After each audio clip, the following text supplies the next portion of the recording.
Today we're going to be converting the standard or the general equation of the conic section to its standard form using the completing the square technique. Now for the first problem,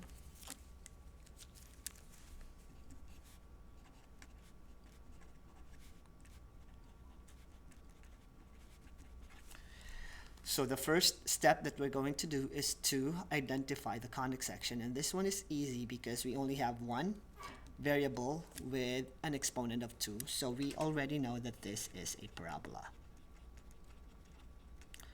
And since it's a parabola, what we're going to do is to group the y together, and then we're going to transfer the other terms on the other side of the equation to perform the completing the square technique. So this will be grouped together, and we're going to add 4x and minus 33 on both sides, leaving us with y squared plus 6y equals 4x minus 33. And from this point, we can now perform the completing the square technique so we can produce a perfect square trinomial. So for this group, we'll have y squared plus 6y plus a box. And whatever we did on this side, we're going to add it on the other side as well. So we'll add another box on the side. Now to complete the square, we know that we need to take half of 6 and we'll square it. And half of 6 is 3, and 3 times 3 is 9. So the number that will complete the square is 9. So if we add 9 on the box, we're going to add 9 on the other side of the equation as well. So now that we have a perfect square trinomial, we can factor this out and modify the quadratic equation into y plus 3 squared equals 4x minus 33, or negative 33 plus 9 is 24. So what we can do now is modify the other side by factoring out 4 in 4x minus 24. So our new equation will be y plus 3 squared equals 4 outside, x minus 6 inside. So now we have the standard form of the parabola.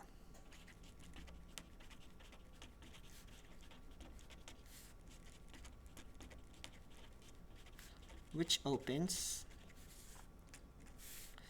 to the right. And we know it's opening to the right because our square, or our exponent of 2, is with y.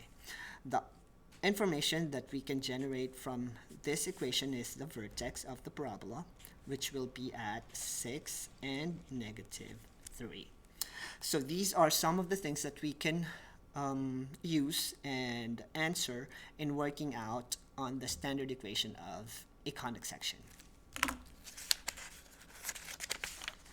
Now for problem number 2, we are noticing that the exponent 2 is with x and with y. And when that happens, we know that this could either be an ellipse, a circle, or a hyperbola. So let's go ahead and start grouping our variable. So for number 2,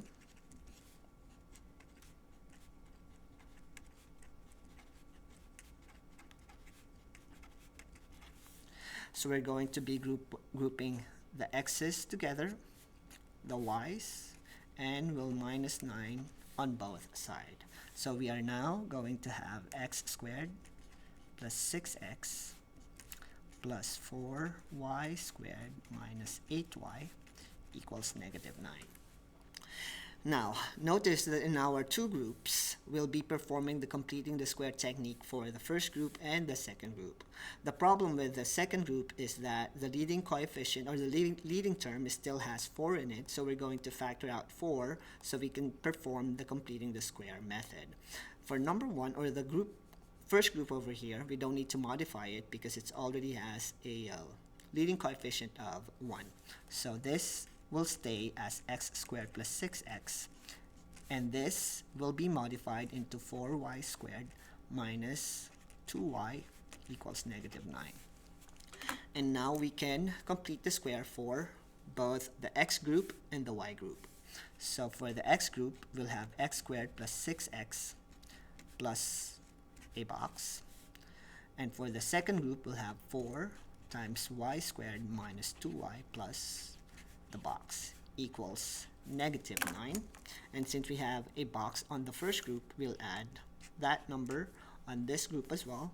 And for the second group, we'll add the number that we factored out multiplied by the number in the box.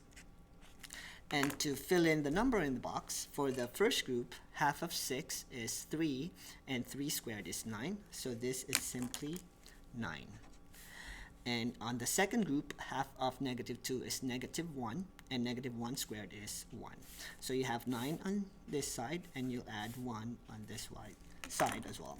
So now we have two perfect square trinomial. For the first group, it will be modified into x plus 3 squared, and the other group will be y minus 1 squared equal to 0 plus 4 is 4. So now we have two perfect square trinomial. So all we have to do now is to divide each term by 4. And by doing so, we'll be able to have x plus 3 squared all over 4 plus, cancel it out, and we'll end up with y minus 1 squared all over 1 equals 1. So now we have the standard form